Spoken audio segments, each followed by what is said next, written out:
मुअज़्ज़ज़ सामीन मोहतरम, अस्सलामु अलैकुम। आज चश्मे फलक ने वो नज़ारा देखा कि जिसके लिए, जिस वक्त के लिए बहुत सारे सीनों में दिल धड़क रहे थे कि कब वो मैदान लगेगा कि जिसमें लब्बैक वाले आकर बताएंगे कि तुम्हारे हर सितम के बाद लब्बैक है, हर अंधेरी रात के बाद लब्बैक है, हर जालिम की आंख में आंख डालकर लब्बैक है और धोबी घाट को छलका कर भी लब्बैक है।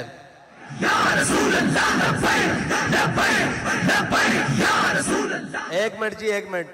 अगर अहलियान फैसलाबाद रात के इस पहर में थक चुके हैं तो वाखिर दावाना अल्हम्दुलिल्लाह रब्बिल आलमीन मुझे पढ़ना आता है, और अगर नहीं थके तो फिर इस यहां से आवाज जरा इस्लामाबाद की दीवारों को टकराए कि जाग रहे हैं लब्बैक वाले और बता रहे हैं कि अब वक्त दूर नहीं जब तुम्हारा गिरेबान होगा और हमारा हाथ होगा। लब्बैक लब्बैक या रसूल अल्लाह, लब्बैक लब्बैक लब्बैक या रसूल अल्लाह, लब्बैक लब्बैक लब्बैक या रसूल अल्लाह, लब्बैक लब्बैक लब्बैक या रसूल अल्लाह, लब्बैक लब्बैक लब्बैक या रसूल अल्लाह, लब्बैक लब्बैक लब्बैक या रसूल अल्लाह, लब्बैक लब्बैक लब्बैक या रसूल अल्लाह, लब्बैक लब्बैक लब्बैक या रसूल अल्लाह, लब्बैक लब्बैक लब्बैक या रसूल अल्लाह, लब्बैक लब्बैक लब्बैक या रसूल अल्लाह, लब्बैक लब्बैक लब्बैक या रसूल अल्लाह, लब्बैक लब्बैक लब्बैक या रसूल अल्लाह, लब्बैक लब्बैक लब्बैक या रसूल अल्लाह। मुल्क की दाखिला पॉलिसीज हो या खारजा पॉलिसीज हो, यूरोपीय यूनियन हो या FATF हो, वो पाकिस्तान को ग्रे लिस्ट में रखें या ब्लैक लिस्ट में रखें या वाइट लिस्ट में रखें या रेड लिस्ट में रखें, हमें इतना पता है कि हम हुजूर के गुलाम हैं। हमने इन सब को ठोकर की लिस्ट पे रखा हुआ है और हमारी ठोकर से कभी ये ऊपर आए ही नहीं। अगर ये आते तो हिद्दीन में सलाहुद्दीन अयूबी के सामने आते, अगर इनके बड़े आते तो तारिक बिन ज़ियाद के सामने आते, और अगर इनके बड़े आते तो खालिद बिन वलीद के सामने आते, और इनके बड़े आते तो मूसा बिन नुसैर के सामने आते, और अगर इनके बड़े आते ठोकर से ऊपर तो टीपू सुल्तान के सामने आते, और अगर इनके बड़े आते तो जनाब अल्लामा फजले हक खैराबादी के सामने आते। हमने इनको हमेशा ठोकर पे रखा है। हमें इससे गर्ज नहीं कि हमसे कोई राजी है या नाराज, हमें इतना मालूम है कि मेरे हाथ में था जब तक मेरे मुस्तफा का दामन, मेरे पांव चूमती थी यही गर्दश जमाना। ये ग्रे लिस्ट में खुशियां मनाने वाले और होंगे और उससे निकलने और डालने वाले और होंगे, हमें इसकी परवाह नहीं। मईशत और मईशत का रोना रोने वालों, ये इश्क का मैदान है, ये भूखा लड़ा जाता है, ये फाका कशी से भी लड़ा जाता है, और कैसर और किसरा के महल्लात पे इस्लाम का झंडा गाड़ कर से थी जिंदगी को वो सोज पाया इन्हीं के जिगर में। ये है वो मोहम्मद अरबी के गुलाम जिनको देखने के लिए जमीन और आसमान मुंतजिर रहते हैं। वो किसी वक्त में निकले, वो किसी हाल में निकले, वो किसी बादशाह के जालिम के खिलाफ निकले, वो किसी बल्ले वाले के खिलाफ निकले, वो किसी लूमड़ वाले के खिलाफ निकले, वो किसी तीर वाले के खिलाफ निकले। उन्हें इस बात का कोई खतरा और कोई गम नहीं होता कि ऊपर कौन बैठा है। वो ये देखते हैं कि हमारे कायद ने हमें सबक क्या पढ़ाया है। सबक ये पढ़ाया है कि इस्लाम अपनी पावर रखता है, इस्लाम अपनी पावर रखता है। उसका मतलब क्या है कि अमेरिका अफगानिस्तान से भागे तो इस्लाम अपनी पावर रखता है। सारे जुल्म और तशद्दुद के बाद सारे का जनाब जालिम आकर घुटनों में बैठ जाएं और वजीराबाद में कहें कि एक मर्तबा माफी दे दें, एक मर्तबा हमें छोड़ दें, हम आपको खुला छोड़ते हैं। अब मुल्क के अंदर आप आजादी से सियासत कर सकते हैं, मुल्क के अंदर आजादी से घूम लेते हैं। हमने कहा हमें ये आजादी तुम भीख में नहीं दो, तुम रोको जितना रास्ता रोक सकते हो, हम तुम्हारे घरों से जाकर अपना हक छीन लेंगे।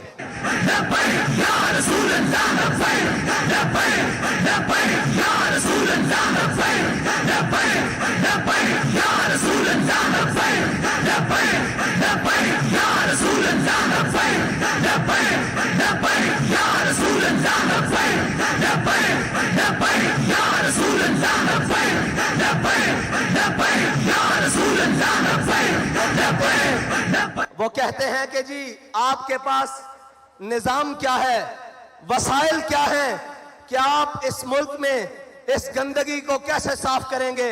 मैंने कहा इधर आओ, तुम्हें धोबी घाट का मंजर दिखाता हूं। 48 घंटे पहले यहां घुटनों से ऊपर पानी था और लोग कहते थे कि यह जलसा नहीं हो सकेगा। इश्क वालों ने इसको साफ करके, खुश्क करके बता दिया कि जब जज्बा आसमान की बुलंदियों पर हो तो धोबी घाट का मैदान हो या मुल्क का सियासी मैदान हो, सफाई करना लब्बैक वालों को आती है।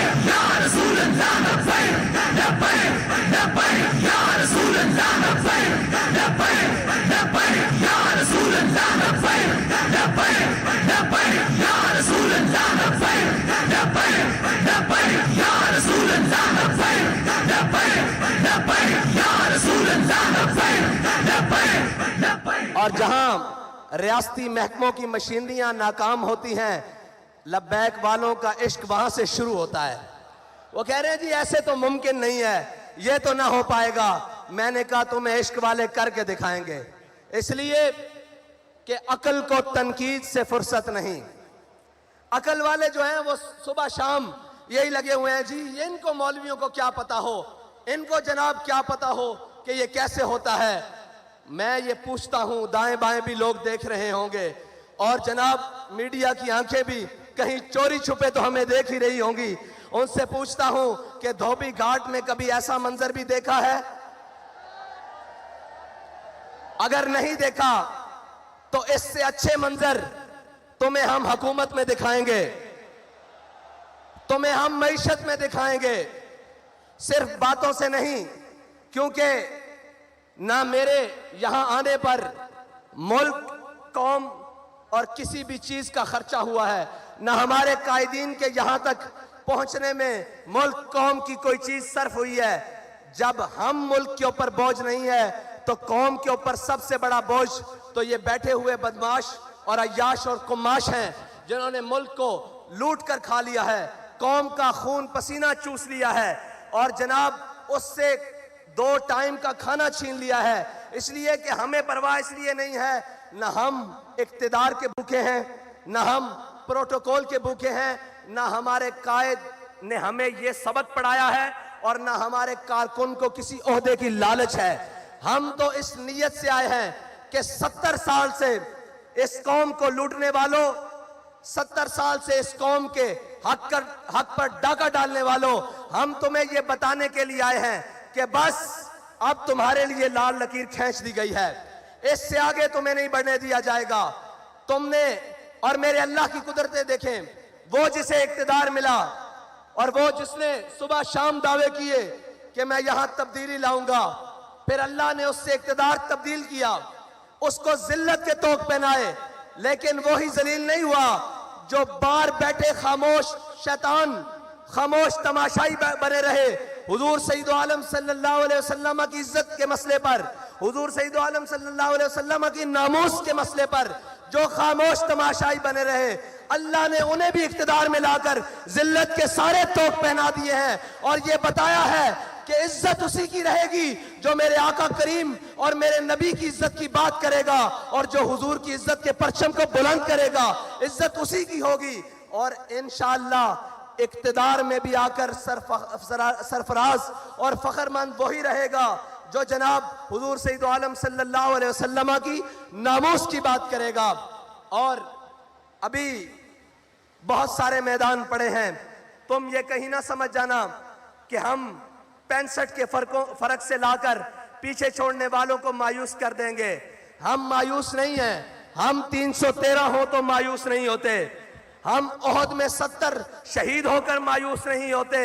हम खंदक में शिकस्त देकर काफरों को मायूस नहीं होते। हम करबला में 72 देकर मायूस नहीं होते।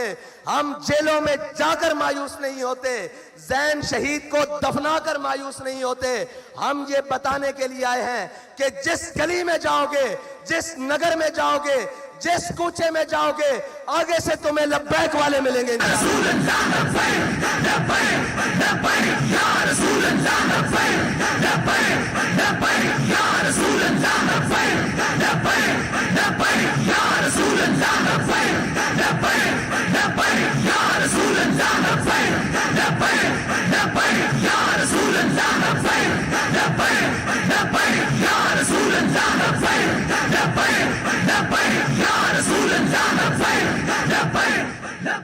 IMF के आगे कौम को गिरवी रखने वालों, IMF के आगे कौम का इज्जत और वकार बेचने वालों, अपने महल्लात को तज़ीन व आराइश से आरास्ता करने वालों, लोगों को तो ये बताया जाता है कि जब मेरे आका व मौला सल्लल्लाहु अलैहि वसल्लम दुनिया से तशरीफ ले गए, सारे बताते हैं, अमल नहीं करवाते।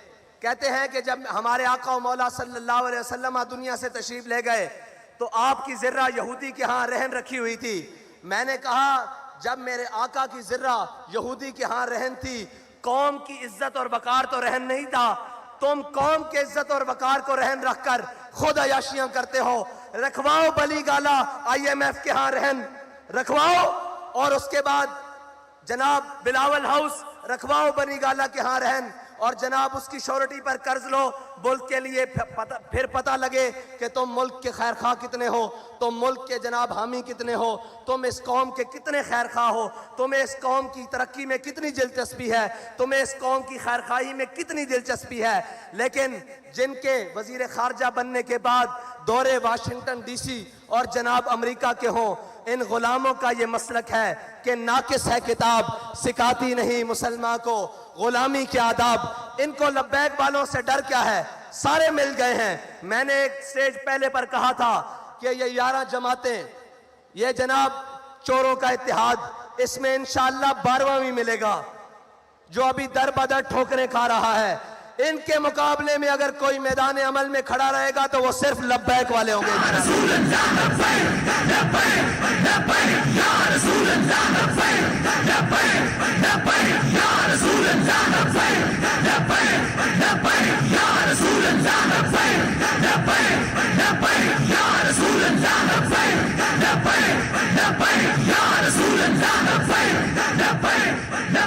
अब तो समझ आ जानी चाहिए कि लब्बैक वाले इस मुल्क से गंदे निज़ाम को कैसे साफ करेंगे।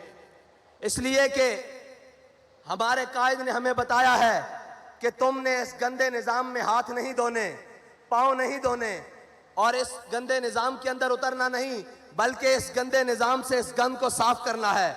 उसका तरीकाकार हमारे कायद ने हमें बड़ा सादा बताया है कि कभी मालो दौलत और कभी शोहरत के पीछे ना भागना, और कभी इस अल्लाह और उसके रसूल की बारगाह से नजरें हटाकर लोगों की तरफ मत देखना।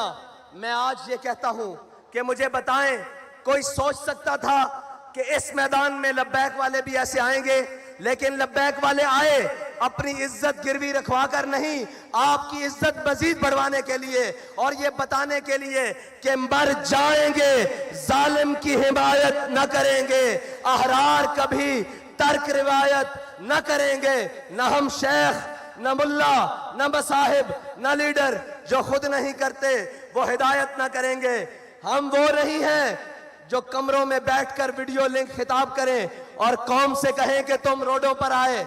हम वो हैं कि जो हर मैदान में कारकुन से आगे जिम्मेदार से आगे कारकुन से आगे हमदर्द, हर कोई आगे खड़ा होता है कि या रसूल अल्लाह आपके नाम पर मेरी जान कुर्बान, इस नजरिए पर मेरी जान कुर्बान, मेरा माल कुर्बान, मेरी हर चीज कुर्बान। हम वो नहीं हैं जो ऑनलाइन खताब कर कर कहें कि मैं तो तुम्हारे साथ मैदान में नहीं हूं, तुम आओ। और हम वो भी नहीं हैं जो डी चौक से 2 किलोमीटर पीछे कौम का सौदा करके घर आकर कहें कि मुझे खतरा था कहीं ऐसा ना हो जाए।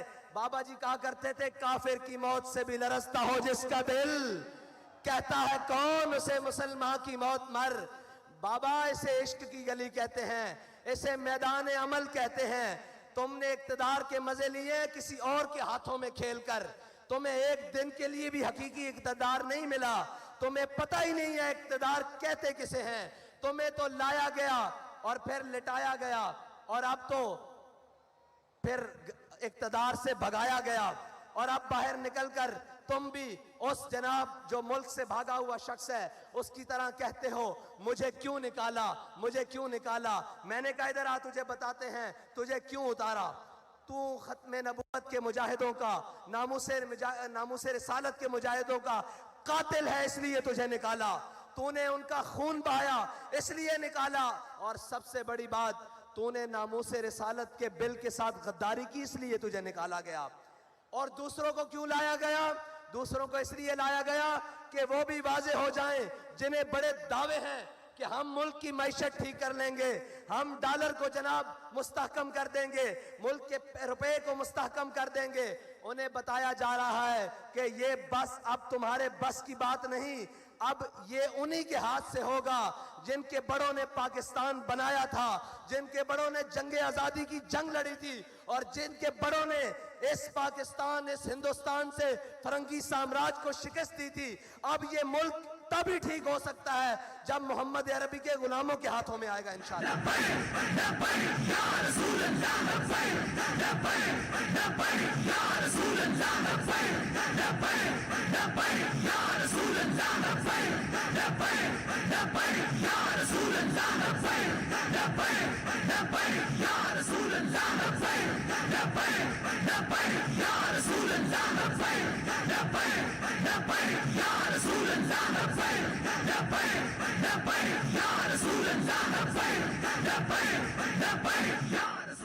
और पिछले दिनों वो उसका नाम लेना भी मुनासिब नहीं, वो कह रहा था ये फलां शहर नहीं है, ये फलां नहीं है। मैंने कहा ये और नहीं है, ये लब्बैक वाले हैं, तुम्हें गलत फहमी है कि मैदान से भाग जाएंगे। इन्होंने हर सितम अपनी आंख से देखा हुआ है, हर जुल्म अपने जिस्म पर सहा हुआ है। इनको किसी बात की गर्ज नहीं है। तुम किसी और को जाकर डराओ, ये पटाखे और शुल्लियों से डरने वाले कोई और होंगे। ये लब्बैक वाले हैं जो जनाब वजीराबाद के पुल तक जाकर दुनिया को पैगाम दे देते हैं कि जनाब सितमगर दराम, हुनर आजमाए, तू तीर आजमा, हम जिगर आजमाए। और ये वो लब्बैक वाले हैं जिनके बड़ों की सफों में अगर कोई कमी हो जाए तो इनके नाबीने भी सफों में आकर कहते हैं कि चलो हमें भी साथ ले चलो। इनके जनाब माजूर भी सफों में आकर कहते हैं कि चलो हमें भी लेके साथ चलो। ये याद रखना, जान सिर्फ हमने अपने आका और मौला सल्लल्लाहु अलैहि वसल्लम की इज्जत पर वारने के लिए रखी हुई है। हमने अपनी सारी इज्जतें हुजूर की इज्जत पर कुर्बान करने के लिए रखी हुई हैं। और रही बात कि कोई जालिम आकर हमारे मिशन का रास्ता रोकेगा, कोई जालिम आकर हमें डराने की कोशिश करेगा, कोई जालिम आकर हमें यह कहेगा कि ये तुम ऐसे नहीं आ सकते, तो उसको बताना चाहते हैं कि हम सिर्फ कहा नहीं करते, हम दरवाजे पे आकर बात करते हैं। फिर आकर बात ऐसे करते हैं कि जनाब सारे ये कहते हैं कि जनाब अब टल जाएं। हम ये कहते हैं कि ये इश्क का सौदा है, ये गर्दन के साथ ही उतरेगा, सर के सद्दे से झुकने नहीं देगा ये सर का सौदा इंशाअल्लाह। और अब आपका इम्तिहान, लब्बैक वालों, आपका इम्तिहान अभी मजीद है कि आपने यहां से लौट कर जब जाना है तो करना क्या है, करना क्या है। अब आपके लिए मजीद इम्तिहान का वक्त आने वाला है।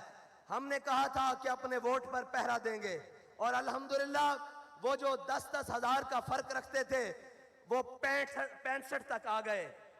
वो क्या कहते हैं, शर्मा गए, लजा गए, दामन छुड़ा गए, मरहबा इश्क, वो यहां तक तो आ गए, वो यहां तक तो आ गए हैं इंशाअल्लाह। अब 65 से उल्टी गिनती चलने वाली है इंशाअल्लाह। और अभी उनको मालूम नहीं है कि ये मैदान छोड़कर कहीं जाएंगे भी नहीं और किसी जालिम के लिए मैदान खाली भी नहीं छोड़ेंगे। और इंशाअल्लाह तुम क्या समझते हो, हमारे जज्बात कम हो गए हैं। मैंने आज भी कहा अभी शाम फैसलाबाद होगी इंशाअल्लाह, लेकिन फैसलाबाद में शाम नहीं दिन हुआ है। और हुजूर के गुलामों ने बताया है कि हमें जहां भी बुलाया जाएगा हुजूर के नाम पर, हुजूर के दीन को तख्त पर लाने के लिए, वो कोई भी सरजमीन होगी, वो नवाबशाह की सरजमीन होगी, वो सखर की सरजमीन होगी, कराची की होगी, खैबर पख्तूनख्वा की होगी, बलोचिस्तान की होगी, कश्मीर की होगी, पंजाब की होगी, जिस गली में बुलाया जाएगा, जिस वक्त बुलाया जाएगा, इंशाअल्लाह हम लब्बैक कहते हुए हाजिर होंगे इंशाअल्लाह। ऐसे नहीं, जलसा अपने इख्तिताम को जा रहा है, लेकिन धोबी घाट का ग्राउंड लब्बैक वालों का दोबारा मुंतजर रहे कि वो मंजर दोबारा बनना कैसे है। अब लब्बैक का नारा लगाएं, लब्बैक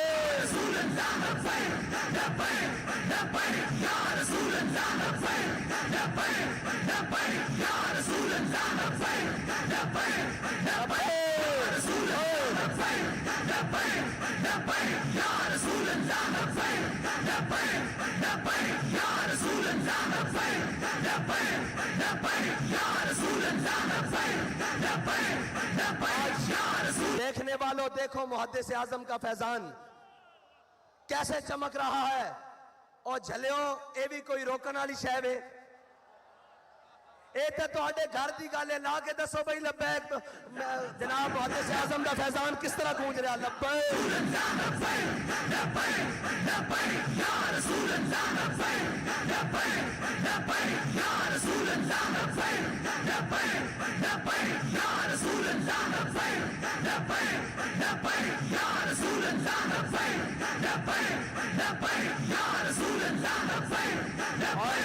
और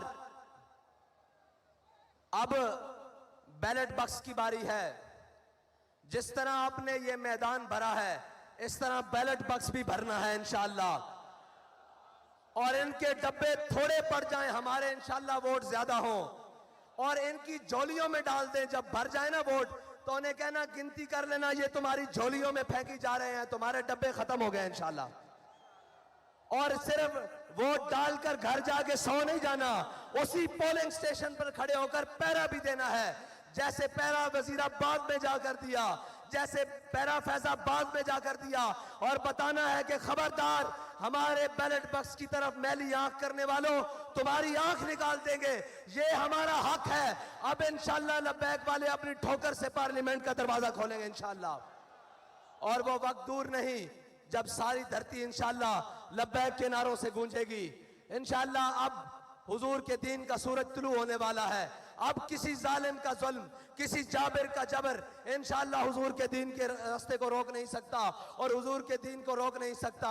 निकलकर ज़हरा से जिसने रोमा की सल्तनत को उलट दिया था, सुना है कुदसियों से मैंने कि वो शेर फिर होशियार होगा इंशाअल्लाह। अल्लाह ताला मुझे और आपको इसी तरह तहरीक लब्बैक के साथ मिलकर हुजूर के दीन को तख्त पर लाने का जज्बा अता फरमाए। और आपने इंशाअल्लाह जाकर मेहनत मजीद कर देनी है, और आपके इम्तिहान का वक्त हुआ चाहता है। मैं इंशाअल्लाह इसी तरह एक दिन, उस दिन तकरीर आपके साथ गुफ्तगू करूंगा जिस दिन इंशाअल्लाह लब्बैक वाले पार्लियामेंट के अंदर होंगे और हुजूर का दीन तख्त पर आ चुका होगा इंशाअल्लाह।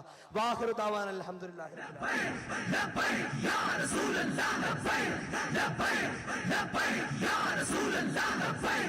पीपी 97 के हमारे ज़िमनी इलेक्शन के उम्मीदवार चौधरी नवीद शफी साहब और जनाब पीपी 127 के उम्मीदवार चौधरी उस्मान गुज्जर साहब, अब आपने बताना है कि इनको जितवाना कैसे इंशाअल्लाह।